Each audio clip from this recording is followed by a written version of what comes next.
हमारे देश में हमने देखा है कि कई राज्यों में अगर कोई अपराधी है और उसके ऊपर अगर दोष साबित हो जाता है, कई बार दोष साबित नहीं भी होता, तब भी उसके घर पर बुलडोजर चला दिया जाता है और हमने देखा उनके परिवार के लोग हैं जो सड़कों पर आ जाते हैं। ये मामला सुप्रीम कोर्ट पहुंचा था और बुलडोजर जस्टिस पर सुप्रीम कोर्ट का बड़ा दखल जो है वो सामने आया है। देश भर में तोड़फोड़ को लेकर अब सुप्रीम कोर्ट जो है वो गाइडलाइन बनाएगा। सुप्रीम कोर्ट ने सरकार और पक्षकारों से इस मामले में सुझाव मांगे हैं।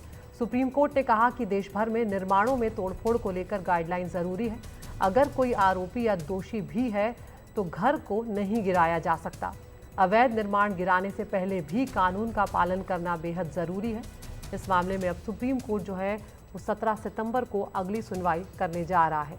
हमारे साथ हमारे लीगल अफेयर्स एडिटर आशीष भार्गव जुड़ गए हैं। आशीष, ये अपने आप में बहुत बड़ी टिप्पणी है जो कि सुप्रीम कोर्ट ने कही है, क्योंकि यहाँ पर सबसे बड़ी बात सुप्रीम कोर्ट की तरफ से जो कही गई है वो यही है कि अगर कोई आरोपी या दोषी भी है तो घर नहीं गिराया जा सकता, क्योंकि इसको लेकर कई कार्रवाइयां पहले हो चुकी है जिन्हें लेकर सवाल भी खड़े हुए।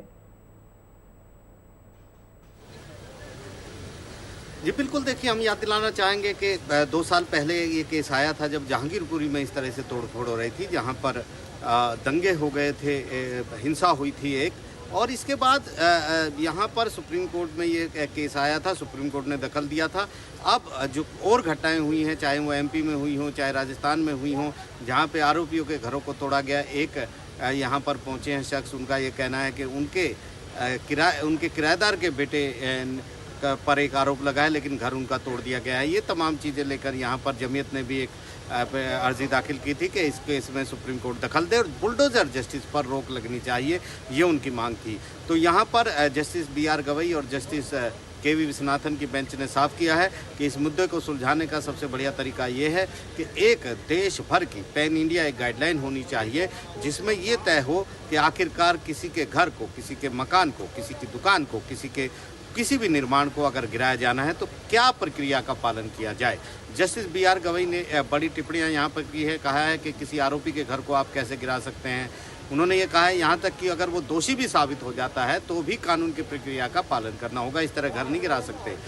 तीसरी बात उन्होंने कही है कि अगर निर्माण कोई अवैध भी है तो उसको गिराने के लिए भी कानून का पालन किया जाना चाहिए, ये उन्होंने कहा है। और कहा है कि हम अवैध निर्माणों को गिराने से रोकने के पक्ष में नहीं है, लेकिन एक गाइडलाइन होनी चाहिए। जस्टिस विश्वनाथन ने कहा कि ये होना चाहिए कि कितने दिनों में नोटिस भेजा जाए, नोटिस का कितने दिन में जवाब आए, जवाब पर अपील फाइल करने का समय हो, ये तमाम एक प्रक्रिया है। ये एक ऐसे ही पैन इंडिया एक गाइडलाइन होगी तो इस तरह के केस देश भर में बंद होंगे।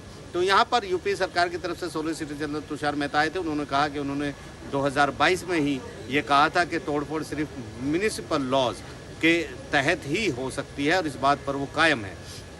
तो यहाँ पर याचिकाकर्ताओं की तरफ से कहा जा रहा था कि अल्पसंख्यकों को ही निशाना बनाया जा रहा है, कोई नोटिस नहीं, कुछ नहीं, कोई किसी का बेटा आरोपी है, किसी का किराएदार का बेटा आरोपी है, तो इस तरीके से घर तोड़े गए हैं। 2 याचिकाकर्ता भी यहाँ पर पहुँचे हैं।